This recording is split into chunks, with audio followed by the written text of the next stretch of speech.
नमस्कार. आज आपण बनवणार आहोत फोडीव झुणका. फोडीव झुणकायला काय काय जण पिठलं म्हणतात. त्यासाठी लागणारं साहित्य बघा. हे दोन तीन तास भिजवलेली हरभऱ्याची डाळ आणि ती मिक्सरला लावून घ्यायची. त्यामध्ये 1-2 मिरच्या टाकल्या तरी चालतात वाटताना. त्यानंतर हा ओवा, हे आलं लसूण पेस्ट, कोथिंबीर, हे मिरचीचं वाटण, काहींना लाल तिखट आवडत असेल तर घालू शकता, मीठ, हळद. बस एवढ्या साहित्यात आपण फोडीव झुणका बनवायचा आहे. त्यासाठी सुरुवातीला काय करायचं, हे भिजवलेली डाळ आहे ना वाटण, त्यामध्ये हे सगळं आलं लसूण पेस्ट हे थोडं थोडं घालायचं आहे. की चमचा मी दाखवते किती घातले आहे. भिजवलेली डाळ आहे, त्यामध्ये तुम्हाला जसं मिरची आवडत असेल त्याप्रमाणे हे मिरचीचं वाटण घालायचं. हे आलं लसूण पेस्ट घालायचे. 1-1 चमचा घातली तरी चालते. जसं प्रमाण असेल त्याप्रमाणे हळद घालायची, मीठ घालायचं, हळद, मीठ, लाल तिखट सुद्धा थोडं घातलं तरी चालतं, कारण आपण मिरचीचा त्यात ठेचा घातलेला आहे.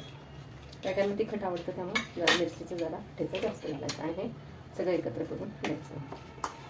एकत्र करून त्याचं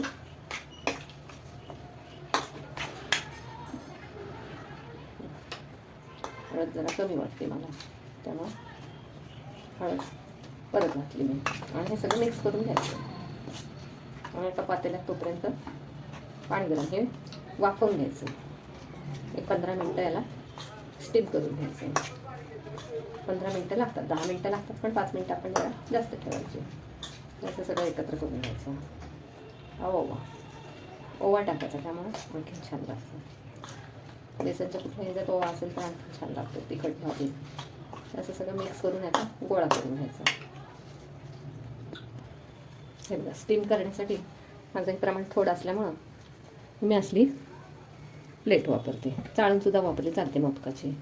माझं प्रमाण जास्त नसल्यामुळे मी हे असं हे करून घ्यायचं. आणि तोपर्यंत इकडे गॅसवर पाणी तापत ठेवलं. स्टीलच्या पातेलीत ठेवायचं नेहमी पाणी तापवायला. त्यामुळं काय होतं, स्टीलचं पातेलं काळं पडत नाही. हे असे गोळे करून ठेवायचे. हे गोळे करून 15 मिनटं चांगले वाफवून घ्यायचे. याला आधीच तेल लावून घेतलं होतं मी, त्यामुळं तसं ठेवून द्यायचं. 15 मिनटं तरी ठेवायचंच.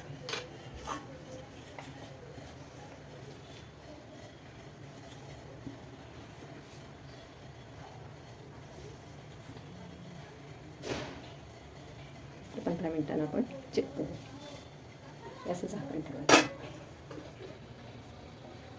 5 मिनटं मोठ्या गॅसवर ठेवाय. असं झाकून ठेवलं की 5 मिनटं मोठा गॅस आणि 5 मिनटं एकदम बारीक गॅसवर करायचं.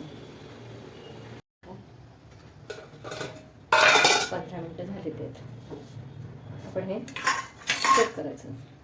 चेक नाही केलं तरी चालतं. हे बघ, मग अशी आपण केलेलं वाफवून घेतलेलं अशी फोडीव झुणक्याचं हे असं बारीक करून घ्यायचं. हे बारीक करून घेतलं की त्यामध्ये कढईत कांदा घालायचा, जिरं मोहरी घालायची. आणि कांदा भाजून झाला की त्यामध्ये तुम्हाला तिखट हवा असेल जास्त तर तुम्ही एखादी मिरची टाकू शकता.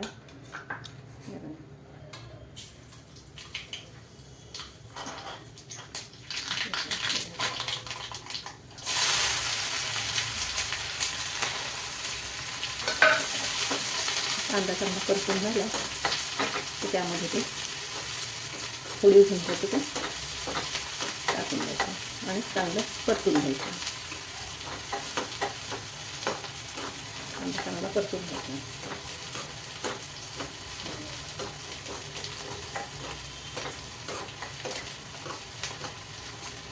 तेल टाकायचं, कांदा जिरं मोहरी टाकून कांदा टाकायचा, ते चांगलं परतून घ्यायचं. आणि मग त्यात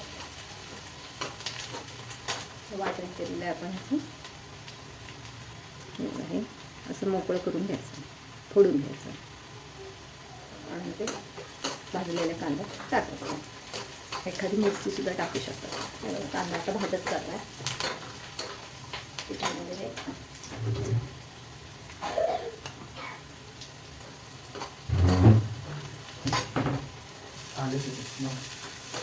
याचं चांगलं परतून घ्यायचं. एकदम 2-3 मिनटं 5 मिनटं परतून झाल्यावर गॅस बंद करायचा. फोडी झुणका तयार. हे बघा फोडी झुणका तयार. एकदा नक्की करून बघा.